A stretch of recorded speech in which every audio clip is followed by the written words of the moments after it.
اعوذ باللہ من الشیطان الرجیم بسم اللہ الرحمن الرحیم۔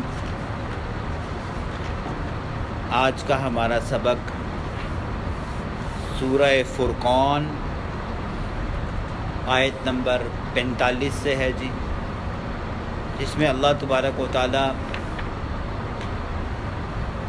اپنی چند کاریگریوں کا تذکرہ فرمانے لگے ہیں جن کو ہم شاید کچھ نہیں سمجھتے، یا اللہ کی ان نعمتوں کو ہم بے قدری، یعنی کہ ہمیں روزانہ جو مل جاتی ہیں فری میں تو ہم بے قدری کرتے ہیں، کوئی اہمیت نہیں سمجھتے۔ اللہ ان کی اہمیت اجاگر کرنے والے ہیں کہ تم جن نعمتوں کو صبح شام انجوائے کر رہے ہو، اگر اس نعمت کو صرف میں ختم نہ کروں، روک دوں، تو تمہیں لگ پتہ جائے کہ یہ کیا چیز تھی۔ اس کا تذکرہ اللہ تبارک و تعالیٰ فرمانے لگے ہیں۔ فرماتے ہیں اللہ تبارک و تعالیٰ، آیت نمبر 45 ہے، الم تر الی ربک، کیا اے نبی صلی اللہ علیہ وآلہ وسلم آپ نے نہیں دیکھا کہ آپ کے رب نے کیفا کیسے مد الظل پھیلا دیے سایوں کو۔ اے نبی کیا آپ نہیں دیکھتے کہ اللہ تبارک و تعالیٰ سائے کو کیسے پھیلاتا ہے؟ وَلَوْ شَاءَ، اگر وہ چاہتا، لَجَعْلَهُ، تو وہ اس کو بنا دیتا ساکنہ، رک جانا۔ اگر اللہ چاہتا تو اس سائے کو روک دیتا۔ ثُمَّ جَعَلْنَا الشَّمْسَ، پھر اللہ نے بنایا الشمس، سورج کو، علیہ، اس سائے پر، دلیلا، دلیل۔ اللہ تبارک و تعالیٰ نے فرمایا تم صبح دوپہر شام سائے دیکھتے ہو کہ لمبے ہوتے ہیں اور بڑے ہوتے ہیں۔ اللہ نے کہا اگر یہ روک دیتا، اللہ روکنے سے مراد کیا جی؟ دن کے کس وقت آپ کا اور میرا سایہ بالکل زیرو ہوتا ہے؟ جب بالکل زوال کا وقت سر پہ سورج ہوتا ہے، اس وقت کسی کا سایہ نہیں ہوتا۔ اللہ تعالیٰ فرماتے ہیں کہ اگر میں سورج کو ایسا ہی کر دیتا کہ تمہارے سائے نہ ہوتے، آج بھی آپ آج کا دن دیکھ لیں، دن 11 سے لے کر دوپہر 3 تک، حتیٰ کہ سورج چل رہا تھا، یہ ٹائم ہمارا برداشت سے باہر ہو جاتا ہے۔ اللہ نے کہا کہ تم اس نعمت کو گرانٹیڈ لیتے ہو، یہ اللہ ہے جو تمہارے یہ ان سایوں کو وہ بڑھاتا ہے۔ اگر وہ اس کو ٹھہرا دیتا تو پھر تمہارا جو ہے نا، اور آپ کو پتہ ہے سایہ کتنی بڑی نعمت ہے۔ ابھی بھی اگر ٹھیک ٹھاک دھوپ ہو کر گلی میں کھڑا ہونا پڑ جائے تو ہم کسی شیڈ کے نیچے کھڑے ہوتے ہیں، 1 فٹ کے فاصلے پر دھوپ ہوتی ہے، وہاں 3 منٹ نہیں کھڑا ہوا جا سکتا۔ 3 منٹ کا چھت کا سایہ، شیڈ کا سایہ ہوتا ہے، اور ہم آرام سے کھڑے ہو کر کیا کر لیتے ہیں؟ بات کر لیتے ہیں۔ یعنی کتنی بڑی نعمت ہے یہ۔ تو اللہ نے کہا اگر میں ان کو روک دیتا تو تمہارا تو زندگی گزارنے کا ایک دن تمہارے لیے مشکل ہو جاتا۔ اور ساتھ ہی کہا پھر ہم نے سورج کو اس پر دلیل بنایا۔ سایہ بننے کی وجہ کون ہے جی؟ سورج ہے۔ تو اللہ نے کہا دیکھو یہ دلیل ہے، سورج کو میں چلاتا ہوں صبح سے لے کر شام تک، اور اسی کے چلنے سے تمہارے سائے جو ہیں وہ پہلے صبح کے وقت اس طرف لمبے ہوتے ہیں، پھر کرتے کرتے گھٹتے ہیں، اور پھر شام کو دوسری طرف لمبے ہو کر جو ہے نا وہ ختم ہوتے ہیں۔ جو اگلی آیت میں اللہ تعالیٰ فرماتے ہیں کہ تم سمجھتے ہو کہ سایہ ختم ہو گیا ہے، سنو عقیدے کا مسئلہ، سایہ ختم نہیں ہوا، یہ ہم میں جو اس کو کھینچ لیتے ہیں، اس کا تذکرہ اللہ تعالیٰ فرمانے لگے ہیں۔ ثم قبضناہ، پھر ہم قبضے میں لے لگتے ہیں اس سائے کو، الینا، اپنی طرف، قبضاً، قبضہ کرنا، یسیرا، آہستہ آہستہ، آہستہ آہستہ یہ سائے تمہارے پہلے لمبے ہوتے ہوتے ہوتے ساتھ ہی سورج غروب ہوتا ہے تو ہم سایہ تمہارا کیا کرتے ہیں؟ لے جاتے ہیں۔ آہستہ آہستہ اس کو اپنے قبضے میں لے لیتے ہیں، اور صبح کے وقت پھر تمہیں یہ سایہ تمہارا لوٹا دیا جاتا ہے جی۔ ٹھیک ہے جی۔ پھر فرمایا وَهُوَ الَّذِي، اللہ وہ ذات ہے، جَعَلَ لَكُمْ، جس نے بنایا تمہارے لیے، اللیل، رات کو، لباساً، لباس۔ لباس کا مطلب کیا ہوتا ہے؟ ہم اپنے اوپر ڈھانپتے ہیں، اوڑھتے ہیں۔ اللہ نے کہا پھر اللہ جب سایہ لے لیتا ہے تو رات آتی ہے جو تمہارے اوپر چھا جاتی ہے، جو تمہیں ڈھانپ لیتی ہے۔ ٹھیک ہے، اور پھر کیا ہوتا ہے اس رات؟ وَالنَّوْمَ، پھر نیند، سباتا، وہ تمہارے لیے راحت اور آرام کا باعث بنتی ہے۔ سباتا یوم السبت، آپ نے پیچھے سنا تھا ہفتے کے دن کو یوم السبت کہتے ہیں کہ جس دن اللہ نے کوئی تخلیق نہیں کی۔ اللہ نے کہا تھا میں نے 6 دنوں میں زمین اور آسمان اور اس کے درمیان ہر چیز کو پیدا کیا۔ ہفتے والے دن اللہ نے کسی چیز کو تخلیق، اسی لیے اس کو یوم السبت کہتے ہیں، کاٹا ہوا دن۔ تو اللہ نے کہا کہ ہم رات کو کاٹ دیتے ہیں، یعنی کہ تمہارا تعلق جو ہے نا، دن میں تم محنت کرتے ہو، سارا کچھ کرتے ہو، بستر پہ جب رات کو نیند کرتے ہو نا، تو تمہارا تعلق ہم کیا کرتے ہیں، کاٹ دیتے ہیں۔ تم بالکل جو ہے وہ تبھی نیند کو اللہ نے موت کی بہن قرار دیا ہے کہ پھر ہم تمہارا تعلق، تمہارے وجود کا تعلق جو ہے نا وہ نیند کی حالت میں کاٹ دیتے ہیں۔ اور پھر صبح کا ہوتا ہے وَجَعَلَ، پھر ہم بناتے ہیں النَّهَارَ، دن کو، نشورا، دوبارہ اٹھنے کا مقام۔ پھر تم جو سورج نکلتا ہے، دن چڑھتا ہے، تم دوبارہ کیا کرتے ہو، اٹھ جاتے ہو، اور اٹھ کر تمام سرگرمیوں میں دوبارہ۔ اگر ایک رات انسان، صرف ایک رات انسان نہ سوئے، کبھی کبھار ہمارے خاندانوں میں ایسا ہو جاتا ہے، کوئی پریشانی یا کوئی معاملہ، ہم ایک رات کا جگراتا کاٹ لیں تو اگلے دن ہماری حالت کیا ہوتی ہے جی، بری حالت ہوتی ہے۔ کبھی یہاں گر رہے ہوتے ہیں، کبھی وہاں گر رہے ہوتے ہیں، ہمیں کچھ بھی چیز اچھی نہیں لگ رہی ہوتی۔ تو اللہ نے کہا یہ اتنی بڑی نعمت ہے جو رات میں نیند تمہیں، جو راحت اور آرام کا اللہ نے تمہیں تعلق دیا۔ اگر نیند میں بھی انسان جاگا رہتا تو وہ تھک کر ختم ہی ہو جاتا۔ اب ایک دن انسان کام کرتا ہے، رات کو تھک کے سوتا ہے۔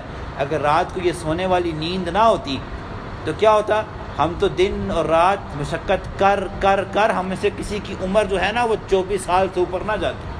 سائنس یہ بات مانتی ہے کہ جو لوگ ان راتوں کو نہیں سوتے وہ اپنی زندگی کا یعنی کہ حصہ کام کر رہے ہوتے ہیں۔ ظاہری بات ہے، آپ جب آپ کی آنکھ سونا چاہتی ہے، دماغ سونا چاہتا ہے، جسم سونا چاہتا ہے، آپ جاگ رہے ہوتے ہیں، آپ نیچر کے اگینسٹ چل رہے ہوتے ہیں، تو آپ کیا ہوتا ہے، آپ کی ذہنی ٹینشن، آپ ذہنی مریض بن جاتے ہو، آپ دل کے مریض بن جاتے ہو، کیونکہ رات کو سارا دن دل تیز دھڑکتا ہے۔ جب ہم رات کو سوتے ہیں نا، ہمارا دل بھی کیا ہو جاتا ہے، سکون میں۔ اب 24 گھنٹے دل بھی دھڑک رہا ہے، پورا جسم کام کر رہا ہے، آپ کی توانائیاں چور ہوتی آپ ختم ہی ہو جاتے۔ 24 سال سے اوپر کوئی زندہ ہی نہ رہ سکتا، یہ معاملہ ہے۔ تو فرمایا اللہ تبارک و تعالیٰ نے، پھر ہم نے تمہارے لیے دن کو بنایا کہ تم دوبارہ اٹھو، اور دیکھیں ہم دن کو اٹھتے ہیں، دوبارہ توانا ہو کر اپنے اپنے کاموں پر جاتے ہیں، اور دوبارہ ذریعہ معاش کو کمانا شروع کر دیتے ہیں۔ پھر اللہ نے کہا ایک اور نعمت، ٹھیک ہے، آج کتنی گرمی تھی، ابھی شام کو ہوا چلی ہے تو ہمیں کتنا ماشاءاللہ نے کہا شکر اللہ کا، لاکھ شکر ہے۔ اللہ نے کہا تم اس ہوا کو بھی نعمت نہیں سمجھتے، واہ، کیونکہ فریجیں مل جاتی ہے، ٹھیک ہے، یہ پنکھے لگا کے، اے سی لگا کے جب ہم ہوائیں لیتے ہیں، جب ہمیں بل دینا پڑتا ہے تو ہماری چیخیں نکل جاتی ہیں، وہ 35 ہزار بل آ گیا جی۔ تو اللہ نے کہا یہ ہوائیں جو ٹھنڈی ہم چلاتے ہیں تمہیں فری دیتے ہیں، اس کا تم نے کبھی شکر ادا نہیں کیا، اس کا تذکرہ ہے۔ فرمایا وَهُوَ الَّذِي، اللہ وہ ذات ہے، ارسل الرِّيَاحَ، جو بھیجتا ہے ہواؤں کو، بشرم، خوشخبری بنا کر، بین یدئی، آگے رحمتی ہی، اس کی رحمت کے سبب سے۔ اللہ کی رحمت ہے کہ اس کا سبب ہے وہ تمہارے آگے کیا کرتا ہے جی، ٹھنڈی ہواؤں کو چلا دیتا ہے۔ اور پھر اگلی نعمت وَأَنزَلْنَا، پھر ہم نازل کرتے ہیں، مِنَ السَّمَاءِ، آسمان سے، مَاءً، پانی، طَہُورًا، جو خود بھی پاک ہے۔ ہم پانی سے کیا حاصل کرتے ہیں جی، پاکیزگی حاصل کرتے ہیں، طہارت حاصل کرتے ہیں، وضو بھی اسی پانی سے کرتے ہیں۔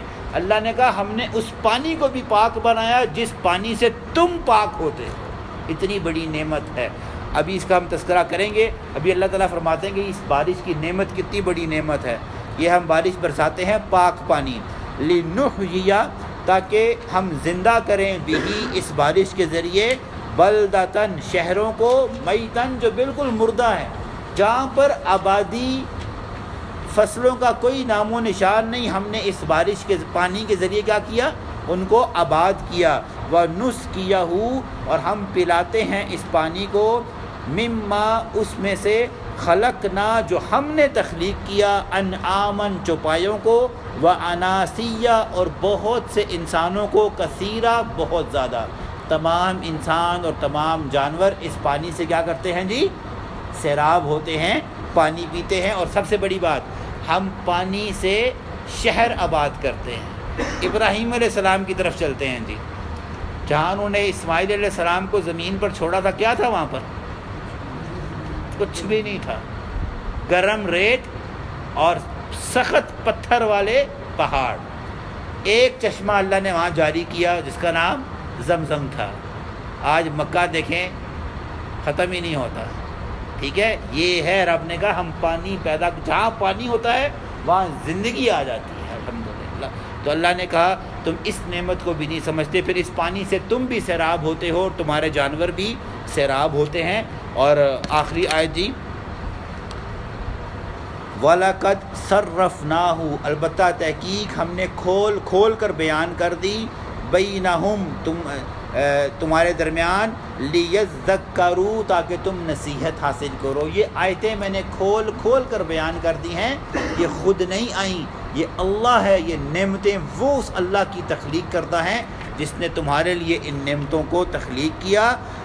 یہ بات ہم نے کھول کھول کر بیان کر دی، لیکن کیا ہے جی؟ فَأَبَا، پس تم انکار کرتے ہو، اکثر الناس، تم میں سے اکثر لوگ اس نعمت کے انکاری ہو، الا کفورا، اور ایسے انکاری بن جاتے ہو کہ اللہ سے کفر بھی کرنا شروع کر دیتے ہو۔ نعمتیں اللہ کی استعمال کرتے ہو، سجدہ اللہ کے علاوہ کسی اور کو کر بیٹھتے ہو، اللہ کے ساتھ پھر شریک ٹھہرانا شروع کر دیتے ہو۔ تم اس قسم کا کفر جو ہے نا وہ کرتے ہو اللہ تعالیٰ کی ان نعمتوں کو استعمال کرنے کے بعد۔ نہیں بھی وقت ہے، ہاں نہیں بھی وقت ہے، 12 منٹ ہوئے۔